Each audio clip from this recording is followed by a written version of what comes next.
Good morning, good health mga idol. Kani dol, unsa naman po ni dol?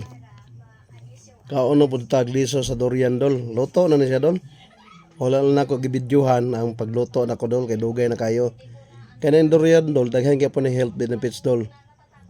Taas ni siya fiber, ano na siya potassium, iron, copper, ano na siya vitamin C.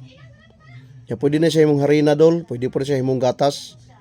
So, ang pagluto ni Dol, 30 minutes para mawala iyan toxin. Ano siya toxin, Dol? Kung dili maluto. So, parihar siya nangka. Ang pagluto ni Dol, medyo oras hantod isa ka oras ang pagluto niya para matanggal iyan toxin. So, luto na siya, Dol. Muna inani ang color niya, Dol, na brown. Uliso sa durian niya, Dol. Wala nag-video ang uban nga detalye kanina kay malangay na ta, Dol. So, nakanindot na ni Dol kay daghan siya benepisyo, Dol.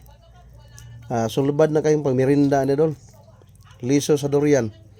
Mo ito may ilahan ng luto siya dolo. Dali kay sa panitan dol. Durian.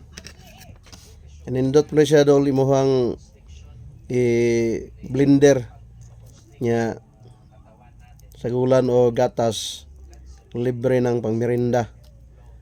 Durian. So mahal mo kayong durian no dol. Makapangayo man ta dol sa ato ang silingan dol. Ngayo raman tani dol. Kaya daghan maning durian sa palibot na to karon dol. Mahal yung kilo karon dol. 150 or 120. Napoy tag 100. Depende sa klase. Sa mga on tani dol.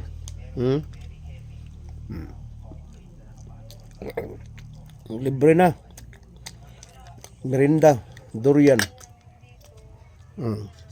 Aduna siya antioxidant. Vitamin C pang paligon sa bukog, ano sa potassium, iron o proteina. Ba't yung yusa doon? Kana mga durian sa inyong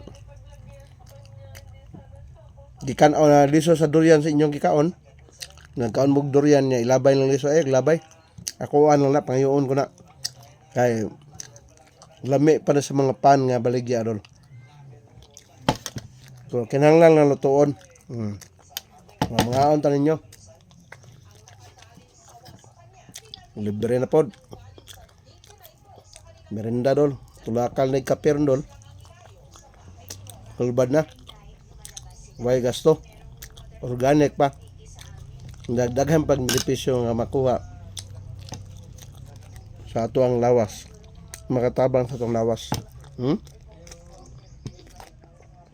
Nindot kay kaunan dol, dandog. Dagang salamat.